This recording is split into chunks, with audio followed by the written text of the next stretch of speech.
तो आज हम SN1 रिएक्शन के बारे में डिस्कस करते हैं। इससे पहले हमने प्रिपरेशन ऑफ एल्काइल हैलाइड देखा था। आज हम देखते हैं SN1 रिएक्शन के बारे में। SN1 को क्या बोलते हैं? Nucleophilic substitution unimolecular reaction. बच्चों, इसको यूनिमोलिकुलर क्यों बोला जाता है? क्योंकि ये आपकी यहाँ पर जो आपका RDS होगा, RDS का मतलब रेट डिटरमाइनिंग जो स्टेप होगा, वहां पर ओनली वन मॉलिक्यूल, सिर्फ एक ही मॉलिक्यूल क्या रहता है? इन्वॉल्व। वहां पर सिर्फ एक मॉलिक्यूल आपका इन्वॉल्व रहता है। और जो SN1 रिएक्शन है बच्चों, वो आपकी टू स्टेप रिएक्शन है। कितने स्टेप रिएक्शन है? वो आपकी टू स्टेप रिएक्शन है। हम एक एग्जांपल लेकर चलते हैं यहाँ पे। Hydrolysis of alkyl halide.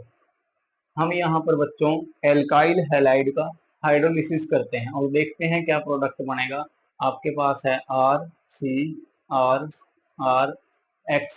यहाँ पर हम टर्सरी एल्काइल हैलाइड लेकर चलते हैं और इसकी रिएक्शन हम water as a polar protic solvent use करेंगे। यहाँ पर प्रोडक्ट बनेगा RCr और यहाँ पर आएगा बच्चों OH, यानी कि आपका टर्सरी अल्कोहल बनेगा। आपका एल्काइल हैलाइड से क्या बना? Tertiary alcohol. ये आपकी न्यूक्लियोफिलिक सब्स्टिट्यूशन रिएक्शन है SN1।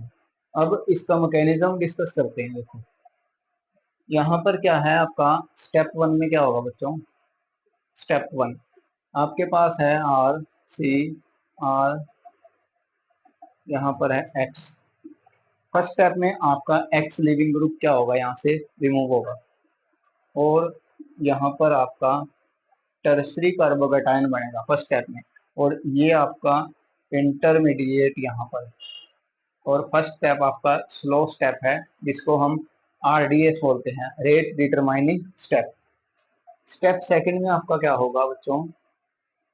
स्टेप सेकंड में आपका जो न्यूक्लियोफाइल है वो आपका न्यूक्लियोफाइल अटैच हो जाएगा। यहाँ पे हमारे पास है RCr और यहाँ पर है पॉजिटिव। बच्चों यहाँ पर वाटर आपका एज ए न्यूक्लियोफाइल अटैक होगा इस कार्बन पे, ठीक है। और इसके साथ क्या बनाएगा? बॉन्ड।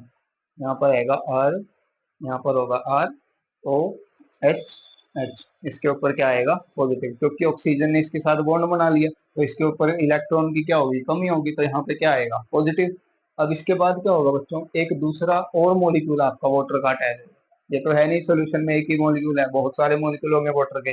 तो दूसरा जो मॉलिक्यूल होगा वो यहाँ से प्रोटॉन को अब्स्ट्रैक्ट करेगा और ये जो ये बॉन्ड आपका शिफ्ट होएगा यहाँ पे इस ऑक्सीजन पे। तो यहाँ क्या बनेगा? RCr, यहाँ पर आएगा OH। और बच्चों क्या बनेगा यहाँ पे? By H3O positive hydronium ion, क्योंकि OH ये वाटर मॉलिक्यूल था पहले ही, H+ लिया तो इसने क्या बना लिया? H3O positive. ये आपका SN1 का मैकेनिज्म है। अब बच्चों जो ये आपका सेकंड स्टेप है, ये फर्स्ट स्टेप है। ओके, ये आपकी टू स्टेप रिएक्शन है। फर्स्ट स्टेप आपका स्लो होगा, सेकंड आपका फास्ट स्टेप होगा। और यहाँ पे आपका tertiary alkyl halide more stable होगा। ये जो रिएक्शन है आपकी, ये tertiary alkyl halide more stable होगी, क्योंकि यहाँ पर जो कार्बोकेटायन बनता है वो टर्सरी होता है। और आपको पता है कि tertiary carbocation more stable than secondary than primary carbocation. और बच्चों अगर रेट की बात करते हैं, इस रिएक्शन का जो रेट है, इसका जो रेट है वो आपका डिपेंड करेगा अल्काइल हैलाइड पे। क्योंकि फर्स्ट स्टेप में आपका जो रेट है वो कौन बताता है? फर्स्ट स्टेप ही बताता है, जो स्लो स्टेप होता है। स्लो स्टेप में आपका जो एल्काइल हैलाइड है वो ही इन्वॉल्वमेंट हो रहा है। आपका जो न्यूक्लियोफाइल है वो तो सेकंड स्टेप में आ रहा है, जो कि फर्स्ट स्टेप है, उसको हम कंसीडर नहीं करते। तो यहाँ पर आपका एल्काइल हैलाइड पे डिपेंड करेगा। और ये आपकी फर्स्ट ऑर्डर रिएक्शन, ये आपकी फर्स्ट ऑर्डर रिएक्शन। अब इसके फीचर्स देखते हैं कि SN1 के कौन कौन से फीचर्स हैं। इसके बाद में इसके फीचर्स डिस्कस करते हैं। अब फीचर्स देखते हैं SN1 रिएक्शन के कौन कौन से फीचर्स हैं। सबसे पहले जो आपकी SN1 रिएक्शन है, ये first order reaction first order reaction है। आपको पता है कि यहाँ पे इसका जो रेट है वो इस पे डिपेंड करता है, एल्काइल हैलाइड पे। ओके, और ये आपकी फर्स्ट ऑर्डर रिएक्शन है। दूसरा, जो आपकी SN1 है बच्चों, वो यूनिमोलिकुलर रिएक्शन है, यूनिमोलिकुलर रिएक्शन, क्योंकि यहाँ पर एक ही मॉलिक्यूल इन्वॉल्वमेंट होती है, सिर्फ सिंगल मॉलिक्यूल की इन्वॉल्वमेंट होती है, इसीलिए इसको यूनिमोलिकुलर रिएक्शन बोला जाता है। थर्ड बच्चों, जो आपकी SN1 रिएक्शन है वो 2 स्टेप रिएक्शन है, वो 2 स्टेप रिएक्शन है। यहाँ पे आपको पता है कि जो फर्स्ट स्टेप होता है उसको हम क्या बोलते हैं, RDS, रेट डिटरमाइनिंग स्टेप, जो आपका स्लो स्टेप होता है। और सेकंड स्टेप कैसा होता है आपका, ये आपका फास्ट स्टेप होता है। ये कैसा होता है, स्लो स्टेप। फर्स्ट स्टेप कैसा होता है, स्लो स्टेप, और सेकंड कैसा होता है बच्चों, फास्ट स्टेप होता है। आगे हम बात करते हैं कि यहाँ पर स्टेबिलिटी तो आपका tertiary alkyl halide more stable product बनाता है। क्यों, क्योंकि यहाँ पर जो आपका कार्बोकैटायन बनेगा वो tertiary carbocation more stable than secondary carbocation than primary carbocation. उसके बाद हम देखते हैं बच्चों कि यहाँ पे हम सॉल्वेंट जो यूज करते हैं वो सॉल्वेंट आपका पोलर प्रोटिक सॉल्वेंट होता है, पोलर प्रोटिक सॉल्वेंट।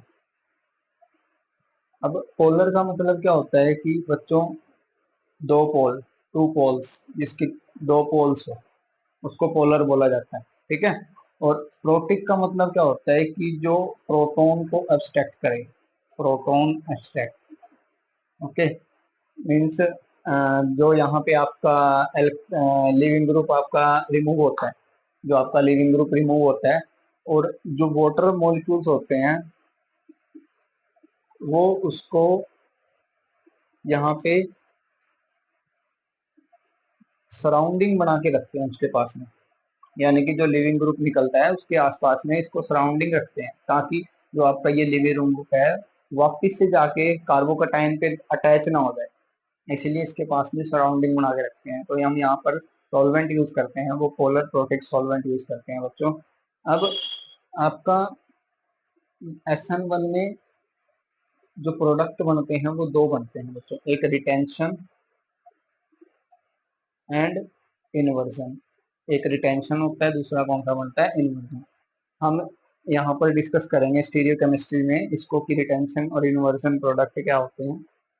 इसके बाद बच्चों आपका जो न्यूक्लियोफाइल है उसकी कंसंट्रेशन लो होनी चाहिए, न्यूक्लियोफाइल की कंसंट्रेशन क्या होनी चाहिए, लो, ओके। कंसंट्रेशन उसकी क्या होनी चाहिए बच्चों, न्यूक्लियोफाइल की जितनी लो होगी उतना प्रोडक्ट स्टेबल होगा।